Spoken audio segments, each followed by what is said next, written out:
শেফালি একজন বিধবা নারী। ইটের ভাটায় কাজ করে সংসার চালান। ওই ইটের ভাটার ম্যানেজার একজন বয়স্ক লোক, ইমান আলী। ইমান আলী শেফালিকে ভালোবাসে। শেফালি ভাটার ক্লিনের ভিতর ইট গুছাচ্ছে। ইমান আলী শেফালির পাশে এসে বসলেন। শেফালি এই ইমান আলীকে দেখে একটু লজ্জা পেয়ে বললেন, আপনি এখানে আসছেন? সবাই আপনাকে নিয়ে আর আমাকে নিয়ে সন্দেহ করে।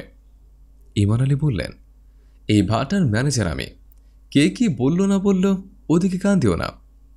এখন আমি যা বলি তাই শোনো। আর আমি তোমাকে ভালোবাসি, তুমিও আমাকে ভালোবাসো। ভালোবাসা তো দোষের কিছু নয়। শেফালি বললেন, আপনার ঘরে বিয়ের উপযুক্ত মেয়ে আছে, আপনি তো আমাকে বিয়ে করতে পারবেন না। আপনি বিয়ে করতে চাইলেও আপনার মাইয়া মায়না নিব না।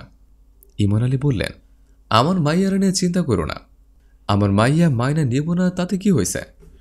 প্রয়োজন হলে তোমার নিয়ে দূরে কোথাও ঘর বানামো, ওইখানে তুমি আর আমি একসাথে থাকবো।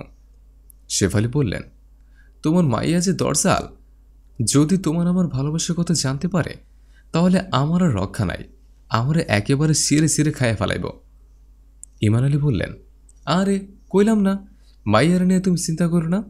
মাইয়ার কিভাবে রাজি করানো লাগে সেটা আমি বুঝব। এখন চলো, কাজ করতে করতে তুমি ঘেমে গেছ। অফিস রুমে গিয়ে ফ্যানের নিচে বসে একটু সুখ দুঃখের কথা বলি। এই কথা বলে ইমান আলী শেফালিকে নিয়ে অফিসের দিকে রওনা দিলেন। ইমান আলী শেফালি অফিসের দিকে যাচ্ছে।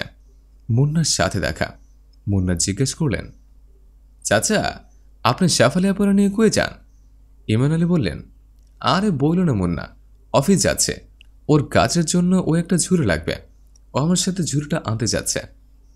শেফালি বললেন, হয় মুন্না, ম্যানেজার ঠিকই বলছে, ঝুড়িটা ভেঙে গেছে, একটা ঝুড়ি আনতে যাচ্ছে। ম্যানেজার আর দেরি না করে শেফালিকে নিয়ে অফিসের উদ্দেশ্যে রওনা দিলেন। মুন্নার মনে মনে একটি সন্দেহ জাগল। সবাই বলে ম্যানেজার আর শেফালির সাথে অবৈধ সম্পর্ক আছে।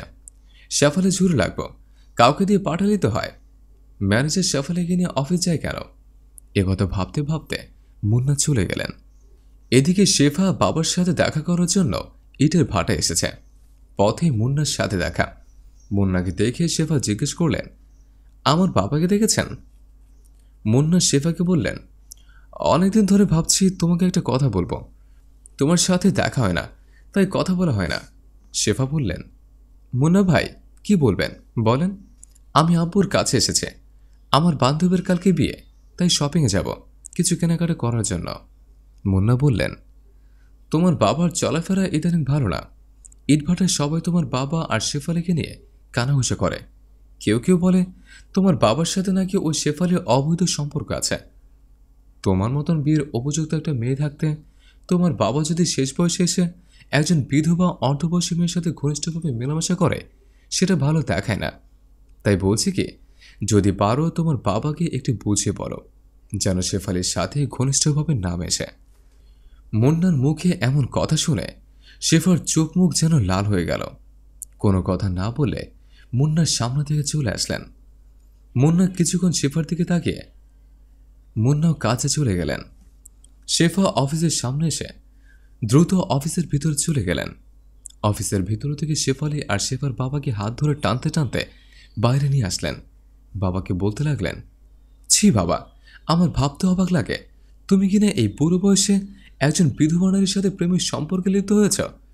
তুমি কি একবার ভেবেছ ঘরে আমার মতো একটা বিয়ের উপযুক্ত মেয়ে থাকতে তুমি কিভাবে পারলে একজন মহিলাকে নিয়ে অফিস রুমের ভিতরে? ছি বাবা, ছি। ইমান আলী বললেন, মারে, ভালোবাসার কোনো বয়স হয় না।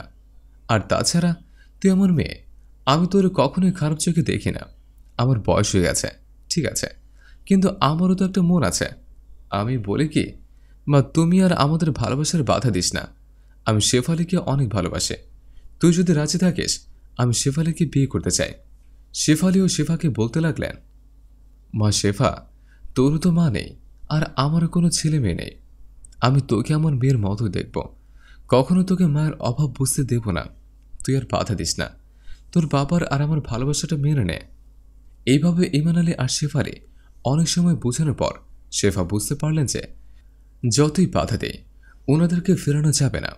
তাই এক পর্যায়ে বাধ্য হয়ে ওনাদের ভালোবাসা মেনে নিলেন। বাবাকে বললেন, তোমাদেরকে আজকেই বিয়ে করতে হবে।